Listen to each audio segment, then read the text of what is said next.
Oracle dBA में किसी को अपना करियर स्टार्ट करना है, इंटरव्यू किस तरीके का होता है? पहला क्वेश्चन है रिज्यूमे से रिलेटेड, क्योंकि वहां से हमारी जर्नी स्टार्ट होती है। तो टोटल नंबर ऑफ एक्सपीरियंस भी लोग मेंशन नहीं करते कि भाई मेरे को इतना साल का एक्सपीरियंस है, आप फ्रेशर हो। एचआर होता है ना, he is like a non technical person. उसके पास में हजारों रिज्यूमे आते हैं, उसको थोड़ी पता है कि वो आप ओरेकल डीबीए के लिए कर रहे हो कि कोई डेटा इंजीनियर कर ले, कोई किस लिए कर रहे हो, पता नहीं उससे, राइट? अच्छा, तो आपका प्रोफाइल का नाम, आपका एक्सपीरियंस, आपका contact details, this should be crystal clear. अगर आप ओरेकल डीबीए हैं तो आप कैसे इंट्रोड्यूस करेंगे खुद को? इवन मैंने भी बहुत सारे इंटरव्यू लिए, तो उससे क्या है ना, उसका कम्युनिकेशन समझ में आ जाता है, राइट। उसका कॉन्फिडेंस समझ में आ जाता है, उसने कौन से टेक्निकल स्किल्स पे काम किया वो समझ में आ जाता है।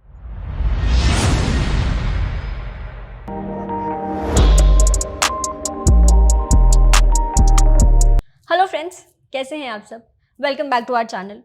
आज का ये सेशन उन लोगों के लिए है जो ओरेकल डीबीए में अपना करियर बनाना चाहते हैं।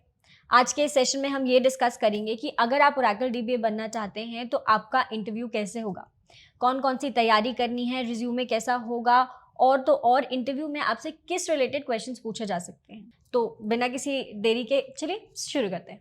हेलो अंकुश सर, हाय दिवांशी, कैसे चल रही है सर लाइफ? बढ़िया चल रही है। सर आज दिख भी अच्छे रहे हैं सर, एकदम टाइट शर्ट, एकदम आयरन, मस्त अच्छे दिख रहे हैं सर। शर्ट बराबर है, पेट बाहर निकला हुआ है। हाँ सर, वो तो सर समय के साथ थोड़ा सा बढ़ ही जाता है सर, कुछ निकले ना निकले, कहीं तरक्की हो ना हो, पेट में तरक्की होनी चाहिए sir. That's what I am saying. मेरे पापा कहते हैं कि तोंद होना एक सुखी इंसान की निशानी होती है। तो दैट मीन्स यू आर सुखी। बताओ। ठीक है सर, जैसे कि आपने इंट्रोडक्शन में सुना ही कि हम आज के सेशन में ये डिस्कस करेंगे कि अगर ओरेकल डीबीए में किसी को अपना करियर स्टार्ट करना है तो इंटरव्यू किस तरीके का होता है। Like basic normal IT interviews के बारे में तो कहीं पे भी नॉलेज मिल जाती है, लेकिन स्पेसिफिकली अगर हम सिर्फ ओरेकल डीबीए को फोकस करें तो उसका इंटरव्यू सेशन कैसा होता है, कितने राउंड्स होते हैं, और रिज्यूमे वगैरह, इन सब से रिलेटेड डिस्कशन है। तो सर मेरा पहला क्वेश्चन है रिज्यूमे से रिलेटेड, क्योंकि वहाँ से हमारी जर्नी स्टार्ट होती है। तो एक ओरेकल डीबीए के लिए जैसे जब आप ट्रेनिंग या कोर्स लेते हैं, उसके बाद आप जब रिज्यूमे प्रिपेयर करते हैं तो what should be the things you should keep in mind? जब भी आप कोई रिज्यूमे बनाते हो ना, तो मोस्ट ऑफ द टाइम मैंने लोगों का जब रिज्यूमे देखता हूँ, Yes, sir. Specially for freshers, तो 3 चीजें ना आपकी काफी इंपॉर्टेंट होनी चाहिए वहाँ पे, एंड वो हाईलाइटेड होनी चाहिए। अच्छा, फर्स्ट ऑफ ऑल कि आपका कॉन्टैक्ट, कि भाई contact details. Contact details, like आपका मोबाइल नंबर हुआ, देन आपका ईमेल आईडी हुआ। या अब लोग ना, बहुत सारे लोग क्या करते हैं ना, वो ऐसी जगह पे उसको छुपा के रखते हैं कि सामने वाले को समझ में नहीं आता कि भाई इसका ईमेल आईडी कहाँ पे रखा हुआ है। एग्जैक्टली सर, ये मेरे साथ हुआ है, एकदम कॉर्नर पे लिखा रहता है और Right. हमको पता ही नहीं चलता है कि एक्चुअल में कहाँ लिखा है। क्योंकि जब आप रिज्यूमे शॉर्टलिस्ट करते हो ना, जैसे एचआर के पास में कोई रिज्यूमे जाता है, या तो उसको कांटेक्ट तो दिखना चाहिए ना, कि एग्जैक्टली। भाई कांटेक्ट कितना है तुम्हारा, तुम्हारा एक्सपीरियंस कितना है टोटल। तो टोटल नंबर ऑफ एक्सपीरियंस भी लोग मेंशन नहीं करते कि भाई मेरे को इतना साल का एक्सपीरियंस है, आप फ्रेशर हो। ये कहीं ना कहीं पे डायरेक्टली टॉप लेवल पे आपका हाईलाइट होना चाहिए। अच्छा, वो ओके। एक सबसे इम्पोर्टेंट है। देन आपका किस प्रोफाइल के लिए आप लोग अप्लाई कर रहे हो, लाइक, क्योंकि जब एचआर होता है ना, he is like a non technical person. उसके पास में हजारों रिज्यूमे आते हैं, उसको थोड़ी पता है कि वो आप ओरेकल डीबीए के लिए कर रहे हो कि कोई डेटा इंजीनियर कर ले, कोई किस लिए कर रहे हो, पता नहीं उससे, राइट? अच्छा, तो आपका प्रोफाइल का नाम, आपका एक्सपीरियंस, आपका contact details, this should be crystal clear. Like पहले नेम, उसके बाद आप आपका जो लाइक एक्सपीरियंस है, या आप अगर फ्रेशर भी हैं तो जैसे सपोज फॉर एग्जांपल अगर कोई कंटेंट क्रिएटर है तो उसके नीचे मेंशन होना चाहिए that you are a Right. Content creator. वैसे टेम्पलेट बहुत सारे अवेलेबल होते हैं, लाइक आप कैनवा अगर यूज करोगे तो बहुत सारे आपको वहाँ पे फ्री में कैनवा हाँ, मिल जाएंगे, एग्जैक्टली आप यूज एग्जैक्टली। कर सकते हो। और सर एक्सपीरियंस अगर कोई नहीं होता है, सपोज कोई कैंडिडेट जो फ्रेशर है, हम्म। तो वहाँ पे वो अपनी डिग्री मेंशन करता है और फिर एक्सपीरियंस के नाम पे तो सर वो कुछ मेंशन नहीं कर पाता, तो वहाँ पे व्हाट शुड ही डू? अभी जो भी उसने प्रोजेक्ट अपने, मतलब जो भी उसने सीखा है, मे बी कहीं से उसने ट्रेनिंग लिया होगा, हाँ राइट। या फिर कहीं से तो भी उसने इंटर्नशिप किया होगा, या फिर उसने कोई सर्टिफिकेशन किया होगा, राइट? हाँ हाँ राइट तो राइट। वो सारी चीजें आप वहाँ पे हाईलाइट करो, अच्छा, तो ये इनिशियल पार्ट में ही होना चाहिए सर, राइट? जैसे मैं अगर ओसीपी सर्टिफाइड हूँ तो हम्म। मेरे रिज्यूमे के राइट हैंड साइड पे आप जो ओरेकल का जो सर्टिफिकेशन का जो लोगो होता है, Yes, आप डाल yes, दो yes. वहाँ पे, क्योंकि रिज्यूमे देखने के बाद में पता चल जाएगा भाई ये तो ओरेकल हाँ सर्टिफाइड सर, है। मैंने आपका रिज्यूमे देखा तो है। हम लोग बोलते हैं कि यार चलो ये अच्छा रिज्यूमे हो सकता है, राइट राइट हम क्लाइंट को भी दिखा सकते हैं कि ये बंदा ओरेकल सर्टिफाइड है, राइट। तो आपके शॉर्टलिस्ट होने के चांसेस बहुत ज्यादा होते हैं। अच्छा सर, ये तो बात हो गई रिज्यूमे की, ये 3 पॉइंट्स हमें याद रख के रखने हैं। अच्छा सर, अब ये जो रिज्यूमे हैं, अब जैसे हम मेरा कोर्स सपोज मैंने ओरेकल डीबी का कोर्स कर लिया, अब मैं इन रिज्यूमे को कहाँ अपलोड करूँ ताकि जो मेरी मतलब जो आईटी कंपनीज है जहाँ मैं अप्लाई करना चाहता हूँ वहाँ पे उनको दिखे डायरेक्टली? वैसे आपको रिज्यूमे अगर अपलोड करना है तो आपके पास में मल्टीपल प्लेटफॉर्म्स है, लेकिन सबसे बेस्ट जो है आपका naukri.com। अच्छा।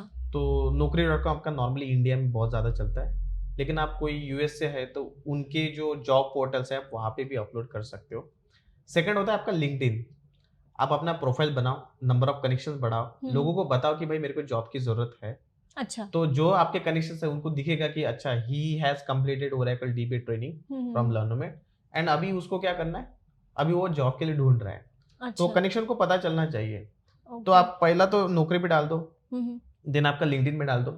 तीसरा, वैसे छोटी मोटी बहुत सारे और भी प्लेटफॉर्म है, लाइक इंडीड हुआ और फाउंडिड हुआ, बहुत सारे ऐसे हैं। अच्छा। लेकिन उसमें भी आप क्या कर सकते हो, जो आपके कनेक्शंस है जो ऑलरेडी वर्किंग है एज अ ओरेकल डीबी, तो आप कंपनी में उनको बोल दो कि बॉस कहीं पे अगर वैकेंसी है तो मुझे रेफर करो। अगर पॉसिबल है तो आप मैक्सिमम जगह पे ना व्हाट्सएप ग्रुप बनते हैं, जैसे हम लोगों का लर्नोमेट का भी व्हाट्सएप ग्रुप है। राइट। तो हम लोग जॉब प्रोवाइड करते रहते हैं कि भाई यहाँ पे ये वैकेंसी है, तो आप व्हाट्सएप ग्रुप को ज्वाइन करो, फेसबुक ग्रुप को ज्वाइन करो, जहाँ पे जॉब के अपडेट्स कंटिन्यूसली आते रहते हैं। लेकिन एक बंदा जो शाई पर्सनैलिटी अगर अपने घर पे बैठ के किसी से बात नहीं कर रहा और बता नहीं रहा कि भाई मेरे को जॉब की जरूरत है, तो उसको जॉब लगना थोड़ा डिफिकल्ट हो जाता है। तो लोगों को पता होना चाहिए कि भाई आपको जॉब की जरूरत है। हाँ सर, आप हमेशा कहते हैं कि जॉब मांगने में बिल्कुल शर्म नहीं होनी चाहिए, किसी भी तरह की शर्म। जॉब चाहिए तो चाहिए। अच्छा ठीक है सर, अब नेक्स्ट स्टेप पे आते हैं सर। इंटरव्यू अब सपोज मेरा रिज्यूमे सिलेक्ट हो गया, मैं लेकिन अब इंटरव्यू वाली टाइम आई, तो सर इंटरव्यू में कितने राउंड्स होते हैं? एक ओरेकल डीबी को कितने राउंड्स फेस करने पड़ते हैं और वो कैसे कैसे होते हैं सर? नॉर्मली जब भी आपको इंटरव्यू का कॉल आता है ना, तो सबसे पहले एचआर का कॉल आता है। राइट। दैट्स नॉट समथिंग कि भी टेक्निकल डिस्कशन नहीं होता है। वहाँ पे वो पूछेगी कि आपको कितने साल का एक्सपीरियंस है, आपका नोटिस पीरियड क्या है, आपका करंट पैकेज क्या है, आपका एक्सपेक्टेड पैकेज क्या है, ऐसे छोटी मोटी इन्फॉर्मेशन वो पूछती है। राइट। कभी आजकल वो बैकग्राउंड वेरिफिकेशन की वजह से ये भी पूछते हैं कि आपके पास में बैंक स्टेटमेंट है क्या, वगैरह वगैरह डॉक्यूमेंट। अच्छा, तो ये फर्स्ट कॉल में ही सब डिस्कस ये सब कुछ हो जाता है। So we should be very ready कि भाई मेरे को कितने साल का एक्सपीरियंस है, हाँ, एंड आप क्यों जॉब छोड़ना चाहते हो, आपने प्रीवियस कंपनी में लेट्स कंसीडर 1 साल ही काम किया तो क्यों जॉब छोड़ रहे हो। राइट। तो ये सारे क्वेश्चन का आंसर आपके पास में रेडी हो जाना चाहिए। मतलब आपके माइंड में स्क्रिप्ट रेडी होनी चाहिए कि एक अगर एचआर का मेरे पास कॉल आता है सपोज, तो मुझे अगर वो ये सब क्वेश्चंस पूछेगी तो मेरे क्या क्या आंसर देने हैं। करेक्ट। सो ये दिमाग में तो आप बिठा लो। तो सर वो फ्लुएंसी और कॉन्फिडेंस भी कॉल पे चेक करते हैं क्या? एचआर में इतना कुछ होता नहीं है। अच्छा। एचआर इज जस्ट लाइक, उसका काम है कि आपका इंटरव्यू शेड्यूल करो। हाँ, मतलब आपका और कंपनी के बीच का लिंक ज्वाइन करना। राइट। तो वो पूछेगी कि आप सैटरडे को कॉल के लिए रेडी हो क्या, तो उसके बाद में बस शेड्यूल हो जाएगा, फिर आप इंटरव्यू के लिए आ जाओगे। फिर उसके बाद सर नेक्स्ट राउंड क्या होता है सर? अभी उसके बाद में जैसे पहला राउंड आपका एचआर राउंड होता है। यस। बहुत सारी कंपनी में 2 टेक्निकल राउंड होते हैं। ओके। जैसे पहला वाला जो टेक्निकल रहेगा वो नॉर्मली L1 बोलते हैं उसे। L1 मतलब थोड़े बेसिक लेवल के क्वेश्चंस आपको पूछे जाएंगे। ओके। सेकंड वाला जो राउंड रहेगा वहां पे आपको थोड़ा ट्रिकी क्वेश्चंस, एंड सेकंड में कभी कभी मैनेजर मोस्ट प्रोबेबली इंटरव्यू लेता है। अच्छा। वहां पे आपको प्रोसेस ओरिएंटेड भी क्वेश्चन ज्यादा पूछे जाते हैं, लाइक आपके टीम में कितने लोग हैं, आपकी कौन सी शिफ्ट है। ओके। तो नॉट ओनली जस्ट कि आप टेक्निकल, आपको प्रोसेस ओरिएंटेड भी काफी क्वेश्चंस पूछे जा सकते हैं। आपके प्रोजेक्ट रिलेटेड क्वेश्चंस पूछे जा सकते हैं कि आपकी टीम कहाँ पे काम करती है, आप कहाँ से काम करते हो। ओके। ऐसे छोटे मोटे क्वेश्चंस होते हैं, लेकिन सेकंड वाला राउंड थोड़ा ट्रिकी होता है। तो सर हैंड्स ऑन भी कुछ प्रैक्टिस कराकर देखते हैं क्या, लाइक वो? नहीं, ओरेकल डीबी की खासियत क्या है ना कि आप कोई भी चीज ऐसे प्रैक्टिकली देख नहीं सकते वहां पे। अच्छा। जैसे अगर आप जावा का इंटरव्यू लोगे या फिर .NET का इंटरव्यू लोगे, वहां पे क्या होता है नॉर्मली आपको बोलेंगे स्क्रीन शेयर करो, एंड आपको एक एग्जांपल दिलेंगे और बोलेंगे कि इसका कोड लिख के दिखाओ। राइट। लेकिन ओरेकल डीबी में क्या है ना, आपको स्टेप बाय स्टेप प्रोसेस बताना है। लाइक एक एग्जांपल बताता हूँ कि भाई डेटाबेस को कैसे इंस्टॉल करता है। अच्छा। तो आपको स्टेप बताने के सबसे पहले मैं डाउनलोड करूंगा मेरे ओरेकल सॉफ्टवेयर को डाउनलोड करूंगा ओरेकल सपोर्ट से, फिर उसके बाद मैं ये करूंगा वो करूंगा। सो आपको स्टेप बाय स्टेप हर चीज बताना है। अच्छा, मतलब everything you have to tell them orally. Correct. तो ऐसा नहीं होगा कि भाई वो बोलेगा कि चलो सर्वर ले लो और सर्वर से आप इंस्टॉल करके दिखाओ, ऐसा नहीं होता है। अच्छा, तो ठीक है सर, अगर जैसे टेक्निकल राउंड में सबसे पहला क्वेश्चन, मतलब किसी भी इंटरव्यू में सबसे पहला क्वेश्चन होता है कि टेल मी अबाउट योरसेल्फ, तो लाइक एक ओरेकल डीबी को हाउ टू इंट्रोड्यूस हिमसेल्फ, अगर आप ओरेकल डीबी हैं तो आप कैसे इंट्रोड्यूस करेंगे खुद को? अब नॉर्मली क्या होता है कि जब भी आप ये तो which is a very common question, मैं ये सोचता हूँ कि जब भी कोई ये क्वेश्चन पूछता है कि टेल मी अबाउट योरसेल्फ, उसके आंसर से समझ में आ जाता है कि ये कंटिन्यू करना है कि नहीं करना है। अच्छा 50% तो वो वहाँ पे समझ जाता है कि 50-60% पकड़ लो। इवन मैंने भी बहुत सारे इंटरव्यू लिए, तो उससे क्या है ना, उसका कम्युनिकेशन समझ में आ जाता है, राइट। उसका कॉन्फिडेंस समझ में आ जाता है, उसने कौन से टेक्निकल स्किल्स पे काम किया वो समझ में आ जाता है, झूठ बोल रहा है या सच बोल रहा है ये भी पता सब चल कुछ समझ जाता में आ है। जाता है। लेकिन झूठ बोलना मैं तो बताऊंगा आगे, लेकिन मैं बोलता हूँ कि आप जो भी बताओगे ना, जैसे टेल मी अबाउट योरसेल्फ का आंसर आपके पास में पहले ही रेडी हो जाना चाहिए। सर कुछ लोग ना वो बहुत स्क्रिप्टेड सा रट के आते हैं, जैसे मैंने भी कुछ इंटरव्यूज लिए हैं, तो जब मैंने उनको सुना तो दे आर लाइक एक स्क्रिप्ट रट के आ गए, भड़ भड़ भड़ भड़ भड़ भड़ बोला और चले गए। इट्स लाइक इतना रट्टा मार के आते हैं ना उस लाइंस के वो, कि वो एकदम से रोबोटिक लगता है। नहीं मतलब आपको ना, आपका जो स्क्रिप्ट है जो भी आप बोलो, आप ना रेडी रहो उससे, मतलब वो फंबल नहीं होना चाहिए हाँ कि यार मैं क्या बात कर रहा हूँ। एंड उसको ना ट्राई करो कि थोड़ा सा ना, मतलब एक रियल टाइम एनवायरनमेंट जैसा होता है ना, राइट। कि मेरा डेली का काम क्या होता है, मैं ऑफिस में जाने के बाद में मुझे यहाँ से अलर्ट्स आते हैं, यहाँ से मैं ऐसा ट्रबल शूट करता हूँ। तो ये जो आपने अपने करियर में जो बेस्ट चीजें की है ना, वो आप टेल मी अबाउट योरसेल्फ में बता दो। लेकिन उसको इतना भी लंबा मत खींचो कि पूरा आधा घंटा आप अपने बारे में बता रहे हो। बता रहे एग्जैक्टली, तो वो मतलब वो पॉइंटर्स में होना चाहिए छोटा राइट। छोटा। बहुत बार लोग ना, मैंने देखा है कि मतलब मेरे पापा क्या करते हैं, मम्मा क्या करती है, मेरे कितने भाई हैं, ये भी बहुत लोग खींच लेते हैं लंबा का लंबा। लेकिन सामने वाले बंदे को ना मोर इंटरेस्टेड है आपके टेक्निकल स्किल्स पे, कि राइट। आपको कितना आता है। So try to make it shorts, but at least आप 5-10 मिनट बात कर सकते हो, कोई दिक्कत नहीं उसमें। अच्छा, तो मतलब पहले आपको नेम, अपना एक्सपीरियंस, और राइट फिर आपका day to day work, right और फिर लास्ट में एक कंक्लूजन पॉइंट कि मैंने इस पोजीशन के लिए क्यों अप्लाई किया। राइट, तो इतना आई गेस इतना सफिशिएंट है, बहुत सफिशिएंट है। मतलब वो ओरेकल डीबी में भी मतलब एप्लीकेबल है। अच्छा सर, जो टेल मी अबाउट योरसेल्फ की 2-3 चीजें हैं, तो जैसे जो जो मेन टूल्स टेक्नोलॉजीज जिस पे आपने काम किया है, तो वो वहीं पे बता देना है क्या सर? नहीं बताए ना, देखो मैं नॉर्मली क्या करता हूँ कि जैसे मैंने अपना नाम बता दिया, मैंने बता दिया कि भाई मेरे को 12 साल का एक्सपीरियंस है करके, राइट। मैंने बाद में ये बता दिया कि मैंने ये कौन सी कंपनी में काम किया काम है। किया है। तो ये हुआ मेरे इसके बारे में कि भाई मेरा करियर के बारे में। Right right. देन उसके बाद में आप बता सकते हो कि मेरा लास्ट प्रोजेक्ट में मेरा कंट्रीब्यूशन क्या था। क्या था? राइट। तो मैंने उसको बोल दिया कि भाई मैंने लो लेवल से क्रिटिकल लेवल तक सारी के सारी टिकट्स मैंने हैंडल कर ली है। मेरा क्लाइंट फेसिंग कैसा है, मतलब मैं डेली क्लाइंट के साथ में बात करता हूँ, उससे ये समझ में आ जाएगा कि ये बंदे को, मतलब क्लाइंट के साथ में ये बात कर सकता है, वो समझ में आ जाएगा। मतलब रियल टाइम सिनेरियोस बता सकता है।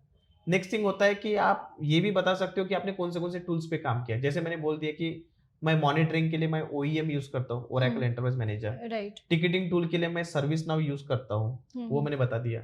देन उसके बाद में डेली में आपको कौन से काम आते हैं।